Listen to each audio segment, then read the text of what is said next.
Ya los vieron. En esta ocasión te traemos en entrevista al elenco de Two Worlds, la serie tailandesa del género Boys Love, que como su nombre lo indica, nos cuenta sobre dos mundos en paralelo que convergen por los personajes que lo protagonizan. Two Worlds está basado en la novela web homónima del escritor tailandés Prang.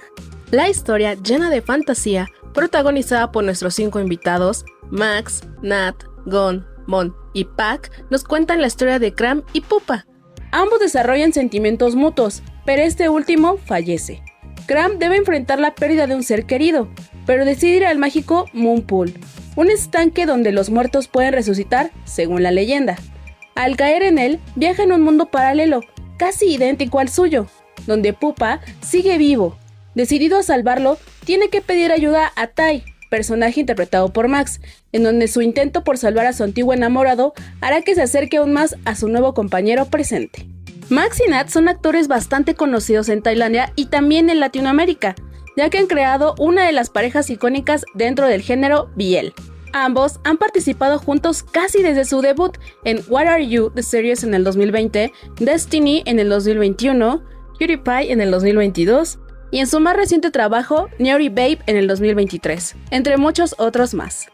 Gon, quien tiene poco tiempo en la industria e interpreta a uno de los personajes centrales en la trama, que si bien su rostro podría no serte conocido, yo aseguro que si te gusta el género BL, lo recordarás por su participación en Forgotten Night the Series. Peck interpreta al hermano de Max en la historia y tiene una amplia carrera en el mundo de la actuación, donde lo hemos visto de protagonista en la serie Love Area. Por su parte, Moon, aunque tiene poco tiempo en la actuación, ya lo hemos visto anteriormente en la serie Mary's Mission junto con Peck. Ambos le aportan el lado tierno y cómico a esta serie. Esta entrevista los acercó un poco a Latinoamérica, donde de su propia boca te contarán sobre sus personajes, la historia y le darán un mensaje a sus fans de habla hispana. Quédate a ver la entrevista completa aquí en Keilan, México. Okay, so can you introduce yourselves? Okay. สวัสดีครับชื่อแม็กนะครับ My name is Max and play as Thai in Two Worlds ครับ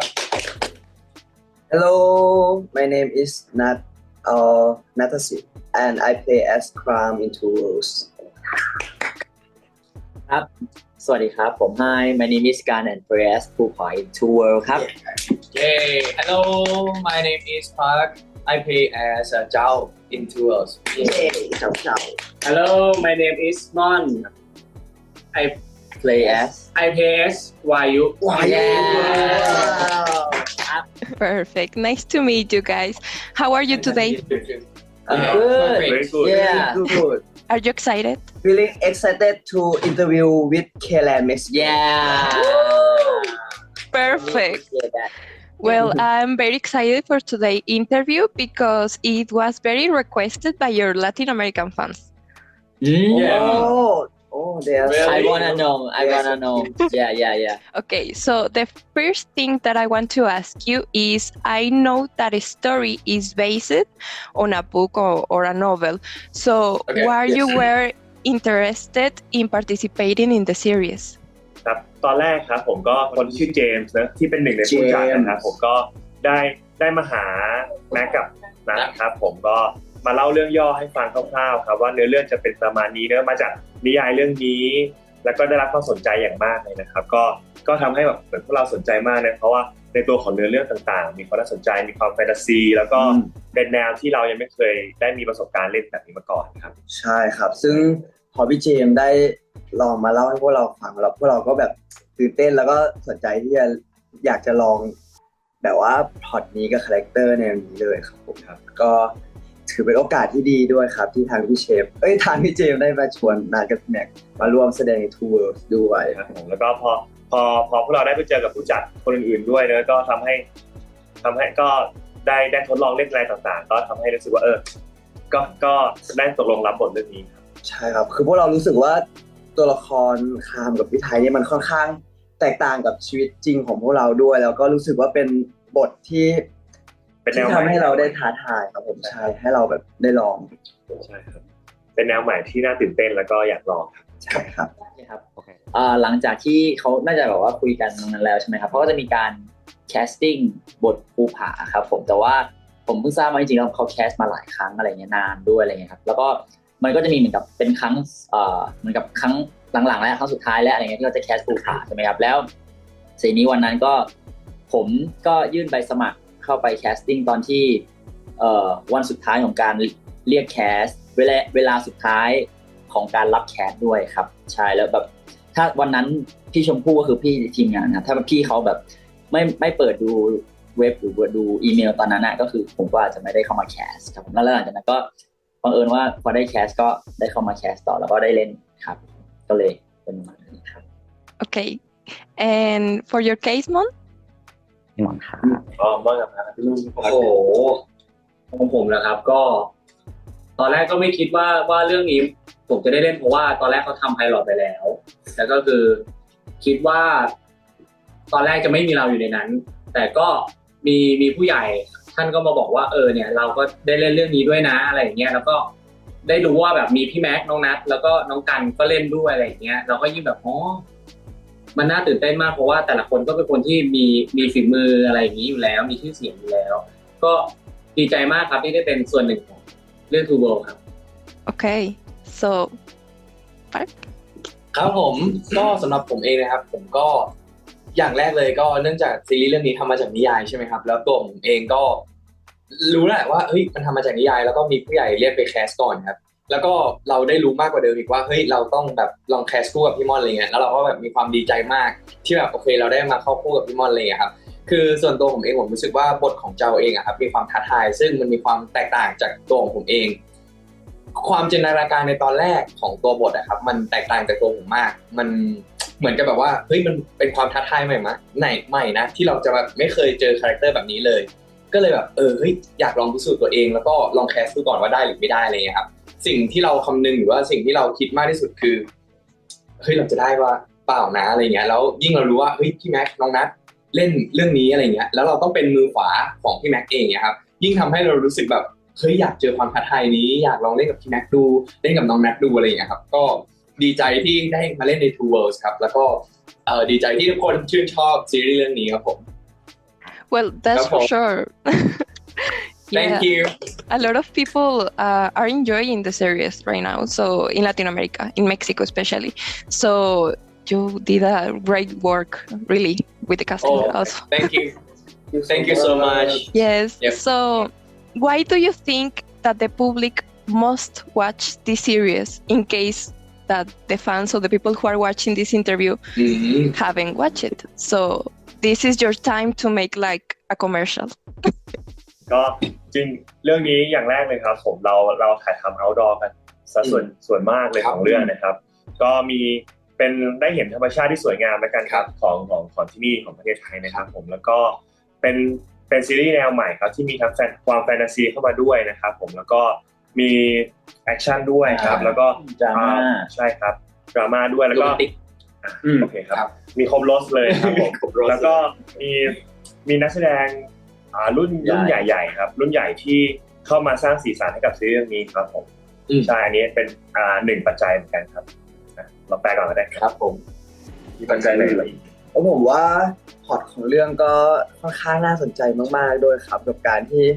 มันมีความเป็นแฟนตาซีด้วยเนาะแล้วก็ตัวบทก็อ้างอิงจากนิยายดังด้วยครับผมก็มันเป็นเรื่องแบบเรื่องของสองโลกอะไรเงี้ยซึ่ง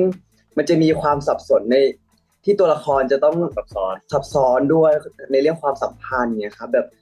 ในโลกนึงก็มีคนรักอยู่คู่นึงอีกโลกนึงก็มีอีกคู่นึงอะไรเงี้ยซึ่งผมรู้สึกว่ามันค่อนข้างใหม่มากๆกับประเทศไทยครับในที่เป็นบทแนวๆนี้ครับ Perfect. I love it. ก็ครับอีกนิดนึงแล้วกันครับก็คือถือว่าแต่ละคนครับผมแต่นักแสดงแต่ละคนในเรื่องมีสตอรี่ของตัวเองหมดเลยครับมันไม่ใช่แค่เหมือนกับว่าเป็นเรื่องของความรักที่แบบรักกันข้ามโลกแล้วมารักอีกคนหนึ่งแล้วเปลี่ยนอะไรเรื่องความรักผมว่ามันน้อยไปสำหรับ Two World ครับผมก็แต่ละคนจะมีสตอรี่ต้นกำเนิดแล้วก็จะมีความแบบในเนื้อเรื่องเป็นของตัวเองแบบแปลกใหม่แล้วก็ชัดเจนครับผมก็อยากให้มาดูว่าแต่ละคนแบบสามารถจัดการปัญหาหรือแบบ manage เรื่องของ story ตัวเองยังไงอะไรเงี้ยการแอคชั่นการ acting อะไรก็มีความแตกต่างกันครับในแต่ละโลกด้วยครับอยากให้ทุกคนมาดูกันครับครับ ครับผมนะครับก็ผมคิดว่าทุกคนที่เคยดูซีรีส์แบบเดียวกับวายมาแล้วเนาะ ความแตกต่างของเรื่องนี้ครับทุกคนจะได้เห็นความแตกต่างที่ไม่เหมือนเรื่องอื่นครับไม่ว่าจะเป็นการข้ามโลกเองนะครับ2โลกที่ทุกคนจะได้มาเจอแล้วก็ที่สำคัญเลยนะครับเรื่องนี้ทำมาจากนิยายที่มีความหนากว่า 2,000 กว่าหน้าจนมาจบด้วย10ตอนครับผมสิ่งที่ทุกคนจะได้เห็นหรือว่าสิ่งที่ทุกคนจะได้ดูมันเป็นความแปลกใหม่แล้วรสชาติที่ทุกคนจะได้รับครับมันไม่ได้เพียงแต่ความสุขหรือว่าไม่ได้มีแต่ความดราม่าอะไรอย่างเงี้ยครับมันมีหมดเลยไม่ว่าจะเป็นความโรแมนติกไม่ว่าจะเป็นความคอมเมดี้มันเป็นซีรีส์ที่ครบรสในนี้ครับแล้วก็ผมยังเชื่อว่าใครที่ยังไม่ได้ดูหรือว่าเฮ้ยผ่านๆหรือว่าอาจจะยังไม่ได้เปิดใจผมก็อยากให้ลองเปิดใจกับ Two Worlds ครับเพราะว่าเรื่องนี้ไม่ได้ให้แค่ครบรสแต่เขาให้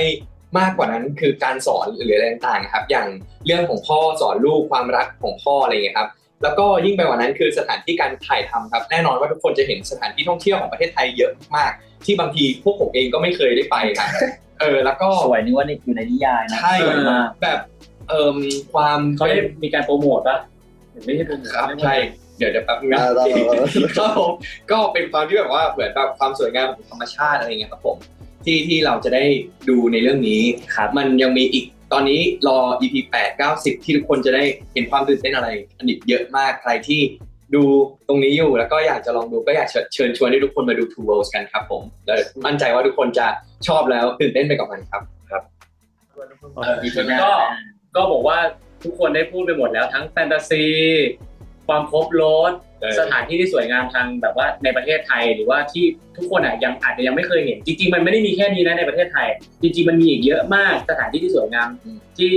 ของประเทศไทยเนี่ยแต่ก็อย่าลืมนะครับขอเชิญชวนทุกคน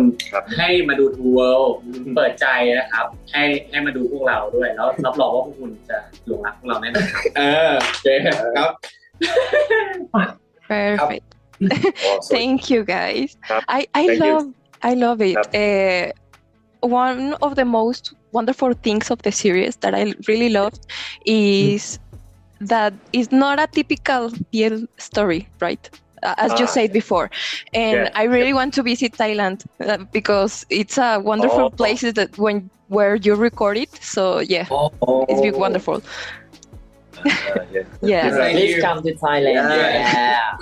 Someday, Thailand hopefully. Yeah. I like that. Is there any particular scene or a moment that was especially challenging or memorable for you during the film or in the series? ก็ฉากที่ผมเป็นที่จดจำของผมเลยนะครับแล้วก็รู้สึกว่าเป็นซีนที่สนุกมากๆอีกซีนหนึ่งครับก็คือซีนที่ผมไปแก้แค้นกับคุณพ่อคือเสี่ยป๋อครับผมที่มาฆ่าน้องครามครับแล้วก็ที่เดินเข้าไปในซีนครับแล้วก็ใช้ปืนยิงลูกน้องเขาครับแล้วก็ใช้มีดจ่อคอเสี่ยป๋อครับเหมือนกับว่ามันเป็นซีนที่ผมได้เล่นกับอาวุธนะครับแล้วก็เหมือนเป็นครั้งแรกที่ผมได้ถ่ายทำพร้อมกับใช้มีดใช้ปืนอย่างเงี้ยก็เป็นอีกซีนหนึ่งที่น่าจดจำครับผมใช่แล้วก็ด้วยตัวของเสี่ยป๋อเองนะครับคุณพ่อของผมในเรื่องนะครับก็เป็นคนที่โหดเหี้ยมมากแล้วเวลาที่เข้าซีนด้วยแล้วเป็นการท้าทายมากๆครับกับผมเลยเป็นซีนที่น่าจดจำมากๆครับใช่แล้วต้องเข้าไปในอารมณ์ที่โกรธมากๆเพราะอยากจะเข้าไปแก้แค้นอะไรอย่างเงี้ยครับก็ยิ่งทำให้มันยากขึ้นไปอีกครับ Yeah, I will be so scared about it. So anyone else? Sure. ครับก็ถ้าของนัทครับของนัทจะเป็นซีนที่นัทรู้สึกว่าซับซ้อนที่สุดจะมันจะเป็นซีนอารมณ์หนึ่งที่อยู่ในช่วงท้ายๆของเรื่องผมเป็นซีนหนึ่งที่ตอนนั้นที่นัทได้ลองเป็นคามในตอนนั้นแล้วรู้สึกว่ามันเป็นซีนอารมณ์ที่มันแบบมันซับซ้อนแล้วก็หลากหลายอารมณ์มากครับอยากให้ทุกคนรอดูพร้อมกันในช่วงท้ายๆของเรื่องครับของผมก็น่าจะเป็นซีนที่เพิ่งผ่านไปครับผมของ EP ล่าสุดใน EP 7เลยครับก็จะเป็นการที่ได้เล่นแบบพ่อดิสะชายแล้วก็พี่เกดด้วยใช่ครับก็แบบมันมีใน EP นั้น EP เดิมผมรู้สึกว่ามันมีความหลากหลายทางแบบ emotional มากๆเลยนี่ครับไม่ว่าจะเป็นแบบการได้พูดคุยกันแบบจริงๆจังๆคุณพ่อแล้วก็การที่แบบเข้ามาเคลียร์ปัญหาในแบบในบ้านคุณป้าตัวเองผมบอกว่าดีมากครับก็อยากให้ทุกคนไปลองดูย้อนหลังกันได้ครับโอเคก็คือผม เออชอบซีนที่ยังไม่ถึงครับ แต่ว่าผมเชื่อว่าถ้าได้ดูแล้วครับ น่าจะเป็นภาพจำของหลายๆคนเพราะว่ายังเป็นภาพจำของผมอยู่เลยครับตอนนี้ ซึ่งก็อยากให้รอดูครับรอติดตามมันเป็นซีนที่ผมว่ามันผ่านอะไรมาค่อนข้างเยอะ แต่ว่ายังพูดเยอะไม่ได้ครับ แล้วก็กว่าจะได้ออกมาแบบนั้นก็มีรู้สึกแฮปปี้กับมันครับ แล้วก็รู้สึกว่าเป็นซีนที่อยากให้ทุกคนรอชม แล้วก็อยากให้ทุกคนได้ติดตามครับ แล้วคุณจะรู้ว่าเป็นซีนไหนเย้ย โอเค I will watch it. yeah you will love that yeah Okay. okay okay last one ก็ครับเป็นซีนที่อยู่ในช่วงท้ายๆเหมือนกันครับในความทรงจำของผมมันกำลังจะมาถึงนะครับซีนเดียวกันปะเนี่ยเฮ้ยอาจจะคนละซีน อาจจะคนละซีนแต่ว่ายังบอกไม่ได้แต่บอกได้ว่ามีความอบอุ่นแน่นอนครับ เราจะคนละซีนแล้วล่ะครับผม So we talked before that in the series we have several types of scenes: action, drama, romance, love scenes. So what kind of scenes do you enjoy the most filming? โอเคเร็วๆได้เลยพี่ โอเคว่านอกจากเลิฟซีนแล้วผมชอบแอคชั่นที่สุดครับเพราะว่าเหมือนกับส่วนตัวเนี่ยชอบดูหนังแอคชั่นอะไรอย่างเงี้ยแล้วพอเราได้มีโอกาสไปเล่นเองก็รู้สึกว่ามันยากกว่าที่คิดเยอะแล้วก็แต่ต้องมีการซ้อมครับต้องมีการซ้อมแบบนัดแนะกับคนที่เราจะสู้ด้วยครับผมแต่ว่ามันก็เป็นประสบการณ์ที่ดีนะแล้วก็ในที่สุดก็ได้เล่นแอคชั่นกับเขาบ้างแล้วครับผมครับโอเค Like using your body. yeah Perfect. ครับนะครับของผมก็จริงๆชอบเล่นแอคชั่นเหมือนกันครับแต่ว่าในเรื่องก็จะแบบไม่ได้บ่อยขนาดนั้นก็จะชอบเป็นซีนที่แบบว่า ซีนหรือเปล่าเราเลิฟซีนได้นะ ไม่ต้องเกรงใจนะ ชอบเองก็บอกเอง ผมจะชอบซีนที่มีซีนที่แบบคามจะได้แบบว่าแสดงอารมณ์แบบกวนๆหน่อยนะครับผมจะชอบเวลาที่คามเขากวนน่ารักมีมุมแสบมีมุมกวนใช่ครับนะครับแต่สองของผมชอบดราม่าครับเรื่องซีนดราม่ามากแบบว่ารู้สึกว่ามัน ชีวิตอยู่กับความ ดีอินทูไม่ใช่ชีวิตอยู่กับอะไรที่เราไม่ต้องคิดมากแต่ว่าพอมาดูอะไรที่มันอินสแตนซ์ขึ้นอะไรอย่างนี้ครับผมรู้สึกว่ามันมีแบบก็สะท้อนอีกแง่คิดดีเหมือนกันแง่มุมหนึ่งอะไรอย่างเงี้ยไม่ว่าจะเป็นแบบการเลี้ยงดูการสั่งสอนของคุณพ่อคุณแม่ใช่ไหมครับแล้วก็ปัญหาภายในครอบครัวผมรู้สึกว่ามันก็เป็นสิ่งที่ชอบครับรู้สึกว่ามันมีความแบบได้เรียนรู้หลายๆอย่างตรงนี้ใช่ดราม่าชอบดราม่าใช่ชอบดูดราม่าจากในเรื่องนะแต่ที่ชีวิตจริงไม่ได้ชอบดราม่าเท่าไหร่ครับก็สำหรับผมครับผมชอบคอมเมดี้ครับคือผมรู้สึกว่าตัวของผมเองอ่ะชอบเห็นคนหัวเราะหรือยิ้มอะไรอย่างเงี้ยครับแล้วมันเป็นซีนที่ผมรู้สึกว่ามันไม่ต้องคิดอะไรเยอะครับคือมันมาฟิลแล้วเป็นคนที่รู้สึกว่าการชงมุกแล้วถ้ามีคนรับได้แล้วตบกลับอะไรเงี้ยมันจะแฮปปี้แล้วก็เป็นอะไรที่สนุกมากๆอะไรอย่างเงี้ยครับคือชอบเป็นเขาเรียกง่ายๆเลยก็คือเหมือนตัวสีสันที่แบบออกมาแล้วคนยิ้มออกมาแล้วคนขำอะไรเงี้ยจะชอบมากเลยครับครับผมโอเคตอนนี้ส่วนผมก็ชอบผมเอาเลยส่วนตัวผมก็ชอบแอคชั่นครับเพราะว่ารู้สึกว่ามันได้ความท้าทายใหม่ๆมากกว่าใช่ครับแล้วก็ได้เขาเรียกว่าได้อะไรฉากไหนเป็นฉากที่ผู้ฉากได้เลยไหมเขาให้ผู้ฉากเป็นฉากที่ต้องไปทรมานคลามมันอยู่ในคุกซึ่งอันนั้นจะเป็นทั้งแอคชั่นทั้งดราม่าด้วยเพราะว่าก็จะมีแบบว่ามามีแบบว่ามาโจมตีผมบ้างอะไรมาแซวก็เป็นความท้าทายใหม่ๆที่เราไม่เคยทำมาก่อนเพราะว่าในชีวิตจริงเราก็เหมือนแบบว่าธรรมะโมไหว้พระตลอดเวลาแต่ว่าอยู่ในซีรีส์เราก็จะสวมบทอีกอันหนึ่งที่จะมีความรุนแรงมีความท้าทายนะครับ I love that เติมนิดนึงซีนนั้นผมไม่มีข้อเกี่ยวข้องอะไรเลยนะครับภูผาไม่เกี่ยวข้องอะไรเลยครับแค่นี้ครับ Okay. If you could switch roles with another actor for a day, who would you choose and which scene would you like to play instead in the series? อ่า โอเค โอเค อยากเป็น ได้ เอ่อ ส่วนตัวผมนะครับ ตอนนี้มีการเปลี่ยนแปลงเล็กน้อยนะครับผมตอนนี้ผมอยากเล่นเป็นอาหญิงฮะ อะไรอ่ะ ใช่ผมรู้สึกว่าเขามีความแบบว่าต้องสวิตช์บทบาทด้วยอย่างเงี้ยผมแล้วก็แบบรู้สึกว่าแบบเขาแสดงการแบบเขาเรียกว่าอะไรอะ การแสดง จิตแปลว่าจิตใช่มีความแบบโรคจิตนิดนึงด้วย แล้วก็มีความแบบรุนแรงด้วยอย่างเงี้ยผมรู้สึกว่าโอ้เป็นอีกคนหนึงที่น่า มีความซับซ้อนในความรู้สึก ใช่แล้วอีกคนหนึ่งที่แบบว่าน่าเล่นบทนี้น่าเล่นมากประมาณนี้ครับ ครับผม อ่า ถ้าสลับนัดอยากเล่นเป็นบทคุณแม่ครับผมคุณแม่ผิดพลาด ใช่เพราะว่ารู้สึกอยากลองคาแรคเตอร์ที่มีการแบบสูญเสียการมองเห็นดูครับ แล้วก็อยากเป็นรู้รับแบบว่า คือตอนเล่นกับคุณแม่เรารู้สึกอบอุ่นมากอยากอบอุ่นเหมือนคุณแม่ครับครับ อ๋อ That's sweet.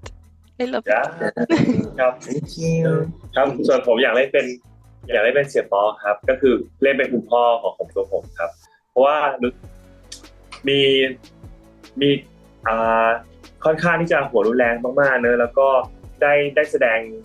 อารมณ์นั้นออกมาแบบสุดมากครับเหมือนกับว่าเหมือนเป็นคนที่ซื่อตรงกับความรู้สึกตัวเองมากๆครับอยากจะแบบว่าแล้วก็ไม่สนใจคนอื่นเลยแล้วรู้สึกว่าเป็นบทที่ค่อนข้างยากมากๆครับในระหว่างถ่ายทำที่ผมได้ยืนดูพี่น้ำก็คือตัวเสี่ยปอเล่นนะครับก็รู้สึกว่าเป็นบทที่ต้องใช้ความอินกับบทนั้นสูงมากๆครับก็เลยอยากลองทดลองเล่นถ้าได้เปลี่ยนหน้าก็อยากจะเป็นคุณพ่อครับเสี่ยปอครับ รุนแรงก็รุนแรงสุดดราม่าก็ดราม่าสุด ใช่ ครับสุดทุกทางครับ ครับ thank you ครับผม ก็สำหรับผมครับถ้าสลับได้ ถ้าสลับได้น่าอยากลองเล่นเป็นครามครับคืออย่างตัวเจ้าเองอ่ะมันมีความที่แบบมีความคอมเมดี้มีความ ทะเลน หรือว่าแบบห้าวของเขา อยากเล่นน่ารัก ใตัว น่ารัก ก็มันก็มีความน่ารักแต่ว่าจริงๆมาชอบซีนที่มีความดราม่าลึกๆอยู่ข้างในตัวของครามเองเพราะว่าถ้าทุกคนเห็นนะครับเกือบจะทุก EP เลย คือตัวครามเองจะต้องมีความเก็บความรู้สึก แล้วก็อยากจะลองดูว่าเฮ้ยความรู้สึกที่เสียภูผาไปจะต้องโหยหาขนาดไหนจนมาอีกโลกนึงแล้วความรู้สึกที่แบบมาเจอภูผามันคงจะแบบเจ็บมากๆที่แบบอยู่ๆก็มาเจอคนที่เรารักอะไรเงี้ยความรู้สึกเขาคงแบบเก็บกดทุกอย่างเลยก็เลยเป็นความที่แบบท้าทายตัวเราเองแล้วก็อยากลองเข้าไปอยู่ในจุดที่แบบว่าถ้าซีนที่อยากเลือกเล่นที่สุดคือซีนที่แบบเห็นเขาเสียชีวิตอะที่เขาบอกเขาสัญญาว่าเขาจะกลับมาแต่ว่าเราวิ่งไปแล้วนะที่ไปเจอแล้วแบบพอแบบโดนแล้วอะไรอย่างเงี้ยครับแล้วก็อยู่ๆความที่แบบโอเคเราเสียใจแล้วจนมีภาพหลอนเกิดขึ้นอ่ะมันคงเป็นอะไรที่ท้าทายเรามากแบบเห็นเขาอยู่ๆเหมือนเห็นเขาชุบชีวิตขึ้นมาเห็นแต่เขาจริงๆแล้วเขาตายอยู่อะไรอย่างเงี้ยครับก็เลยแบบโหเฮ้ยมันทาเลนต์มากมันแบบชาเลนต์ตัวเรามากเลยครับถ้าไปสุดนี่คงแบบสุดจัดเลยครับผมส่วนผมถ้าสลับได้ ผมอยากเป็นคุณพ่ออดิศักดิ์ เฮ้ย ทำไม ไม่อะ ผมรู้สึกว่าคุณพ่ออดิศักดิ์มีปมอย่างหนึ่งคือ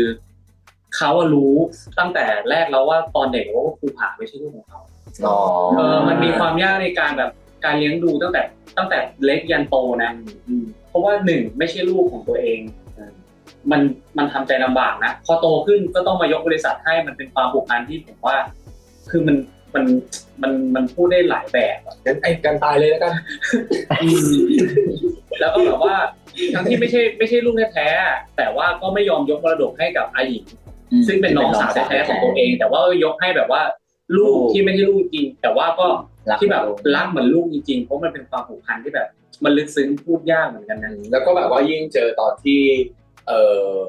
เขาจะไปบอกรักจินดาป่ะจันดาแล้วแบบว่าไปเจออีกคนนึงอะไรครับก็มีความซับซ้อนในความรู้สึกเอาเป็นว่าประมาณว่าแบบว่าอยากลองแบบเล่นไล่ระดับแบบว่าจากแบบลูกคนอื่นแล้วก็มาเป็นแบบกลายว่ามันเป็นลูกเราซะงั้นอะไรเงี้ยจริงๆลูกเราเป็นลูกคนอื่นอะไรอย่างนี้ใช่ไล่ระดับความรักไปอะไรแบบนี้ครับใช่ครับ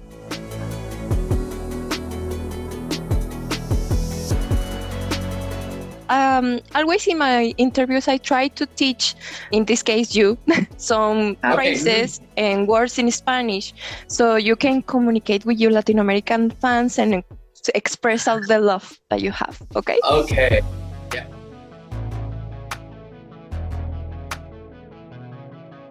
Okay. Yes, let's go. Let's do it. Okay. Who first? Mon. ดูตาม Are you ready? Are you ready? Okay, lady. Okay. Say after me, please.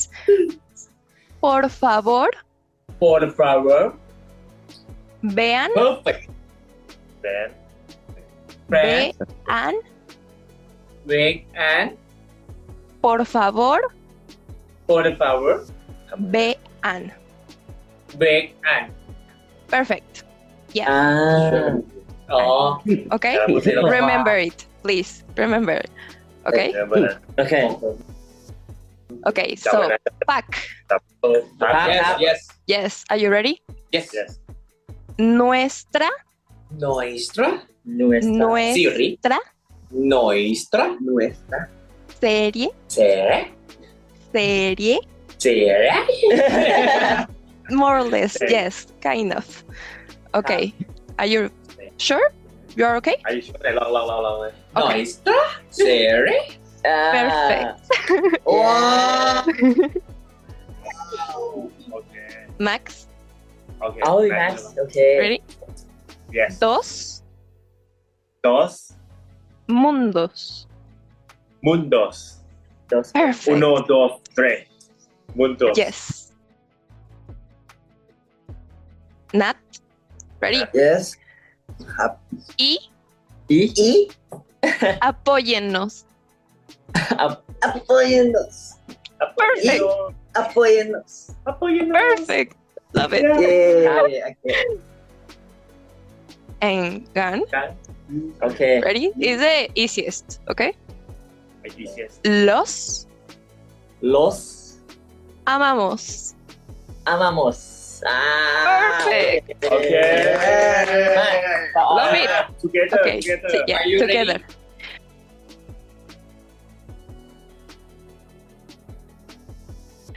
Yeah, I'm ready. Okay. Ready? yeah yeah We are ready too. Let's Okay. go. Ready. Okay. One. Perfect. Yeah. โ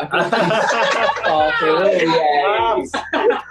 For favor. Yeah. Yeah. Por favor, vean. For favor. Bien. For flower, yeah. เย้ Bien. Yeah. Nuestra. Serie. Dos mantos. Okay. Dos mantos. Mundos. อี อ๋อ Mundos. Dos muntos. Dos muntos. Yeah. Dos muntos. อี apóyennos. Los amados อ่า Amamos. เดี๋ยวเราเร็วไหมเร็วไหมต้องพูดก่อน โอเค โอเค ขอนะเย็นนะเย็นนะ Want a second try? One more. Oh, that was Yeah. the... Second try. Okay, try. perfect. One more. Okay. For flower, yeah. Nuestra series. Dos mandos. Y apóyennos. Los amamos Yay. Perfect. And would you like to say something to your fans before leaving? Yes. อ่า Los amamos yeah very much นะ Thank you for your support ครับ ขอบคุณที่คอยซัพพอร์ตพวกเรามาตลอดนะครับผมแล้วก็แบบชอบซีรีส์เรื่องนี้นะแล้วก็หลงรักในพวกเรานะครับผมแล้วก็ขอบคุณที่ให้กำลังใจดีๆกับพวกเรามาเสมอนะครับผมเราจริงๆแล้วเราเห็นทุกครั้งเนอะเวลาที่แบบมีแฟน อินเตอ จาก ร์แฟ เม็ก น ซิ มา โก คอม ห เม รือน ต์ แฟ อะไร น อย่าง แบบ เงี้ยครับ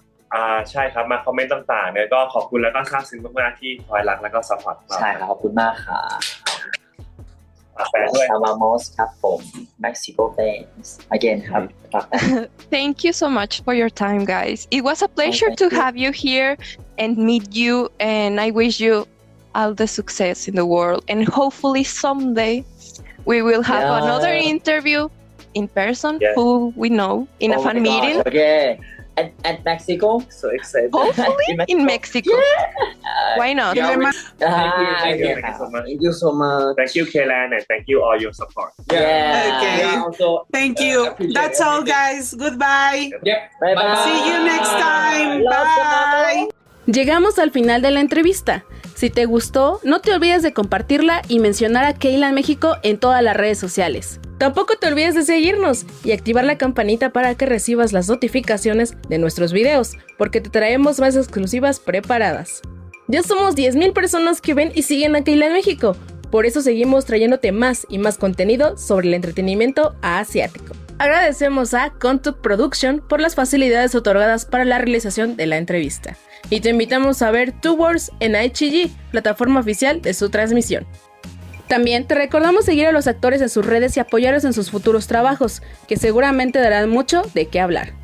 En esta ocasión, la entrevista corrió a cargo de Sari y Pauli, además del staff encargado de la producción, postproducción, edición y corrección.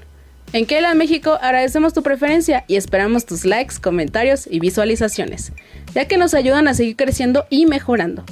Nos encontramos en una próxima entrevista exclusiva en Keylan México, Asia en tus sentidos. ¡Adiós!